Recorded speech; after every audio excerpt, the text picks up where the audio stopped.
ഇതുപോലെ കറുത്തു പോയ പഴം ഉണ്ടെങ്കിൽ നമുക്ക് പെട്ടെന്ന് തയ്യാറാക്കിയെടുക്കാൻ പറ്റിയൊരു അടിപൊളി ഐറ്റംസ് ആണ് കേട്ടോ കാണിക്കാൻ പോകുന്നത്. അപ്പോൾ നോമ്പായതുകൊണ്ട് തന്നെ ഇതങ്ങോട്ട് പഴം എന്തൊക്കെയോ ഐറ്റംസൊക്കെ ഉണ്ടാക്കി കാണിച്ചു. അപ്പോൾ ഞാൻ വിചാരിച്ചു ഇനിയിപ്പോൾ എന്താ ഉണ്ടാക്കുകയെന്ന് വിചാരിച്ച് ഇങ്ങനെ നിൽക്കുമ്പോഴാണ് ഈ ഒരു റെസിപ്പി ഉണ്ടാക്കി നോക്കാമെന്ന് വിചാരിച്ചത് കേട്ടോ. അപ്പോൾ അതെ ഞാൻ ഈ പഴമൊക്കെ ഒന്ന് തോലൊന്ന് ഒരിച്ചിട്ട് ഇതേപോലെ ഒന്ന് എടുത്തിട്ടുണ്ട്. ഇനി നമുക്ക് എന്ത് ചെയ്ത് ചെറുതായിട്ടൊന്ന് കട്ട് ചെയ്തെടുക്കാം കേട്ടോ. അപ്പോൾ ഞാനത് ചെറുതാക്കിയിട്ട് ഇതേപോലെ ഒന്ന് ചെറിയ ചെറിയ പീസാക്കി എടുക്കുന്നുണ്ട്. അപ്പോൾ കുട്ടികൾക്ക് എപ്പോഴും പഴം ആവശ്യമാണ്. അങ്ങനെ കുറച്ച് കൂടുതൽ വാങ്ങി വെച്ചതായിരുന്നു കേട്ടോ. അപ്പോൾ നോമ്പായതുകൊണ്ട് അത് ചിലവായതുമില്ല. അപ്പോൾ ഇതാക്കുന്ന എല്ലാം ഞാൻ കട്ട് ചെയ്ത് എടുത്ത് വെച്ചിട്ടുണ്ട്. ഇനി ഒരു സോസ് പാൻ അടുപ്പത്ത് വെച്ച് കുറച്ച് നെയ്യ് ഒഴിച്ച് ഇതൊന്ന് വഴറ്റിയെടുക്കുന്നുണ്ട് കേട്ടോ. നോമ്പറക്കുന്ന സമയത്തൊക്കെ ഉണ്ടാക്കാൻ പറ്റിയൊരു അടിപൊളി റെസിപ്പി തന്നെയാണ് കേട്ടോ കാണിക്കുന്നത്. അപ്പോൾ ഞാനിതാക്കുന്ന നെയ്യൊന്ന് ചൂടായതിന് ശേഷം നമ്മൾ ഈ ഒരു പഴം ഇതിലേക്ക് ഇട്ട് നന്നായിട്ടൊന്ന് വഴറ്റിയെടുക്കുന്നുണ്ട് കേട്ടോ. അപ്പം നല്ലൊരു സോഫ്റ്റ് ആകുന്നത് വരെ നമുക്കിതേപോലെ ഒന്ന് ഇളക്കി കൊടുക്കാം. ഒരുപാട് സമയമായിട്ട് ഇളക്കി കൊടുക്കേണ്ട ആവശ്യമൊന്നുമില്ല കേട്ടോ. പെട്ടെന്ന് തന്നെ റെഡിയായി കിട്ടും. ഒരു 2-3 മിനിറ്റ് അത്രയും സമയം മതിയാവും കേട്ടോ. അത് റെഡിയായി കിട്ടിയിട്ടുണ്ട്. ഇനി ഞാൻ ഒരു മിക്സിയുടെ ജാർ എടുത്തിട്ടുണ്ട്.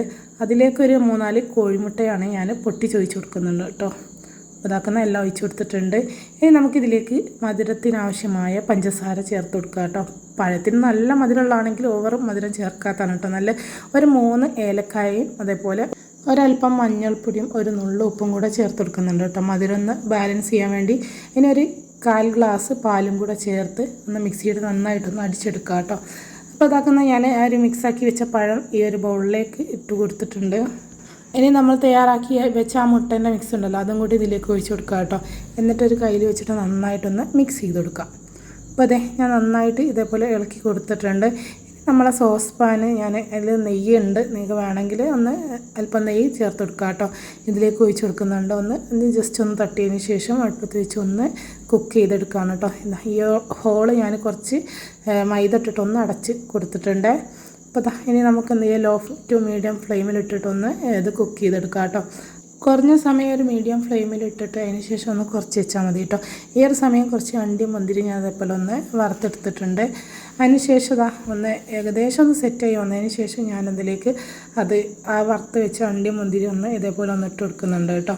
ഓവർ സെറ്റായി പോയാൽ പിന്നെ ഇതിൽ സെറ്റാവാൻ പണിയായിരിക്കും. അപ്പോൾ ഞാനിതേപോലെ ഒന്ന് എല്ലാം ഇട്ട് കൊടുത്തിട്ടുണ്ട് കേട്ടോ. അതിന് ശേഷം ഞാനത് അടച്ച് വെക്കുകയാണ്. വീണ്ടും നമുക്കിത് കുക്ക് ചെയ്തെടുക്കാം. ഇതുപോലെ കറുത്ത് പോയ പഴമൊക്കെ ഉണ്ടെങ്കിൽ ഇനി നമ്മൾ കളയേണ്ട ആവശ്യമൊന്നുമില്ല കേട്ടോ. ഇതേപോലെ ഉണ്ടാക്കി കൊടുത്താൽ കുട്ടികൾക്കൊക്കെ കഴിക്കാനും നല്ല ഇഷ്ടമാവും.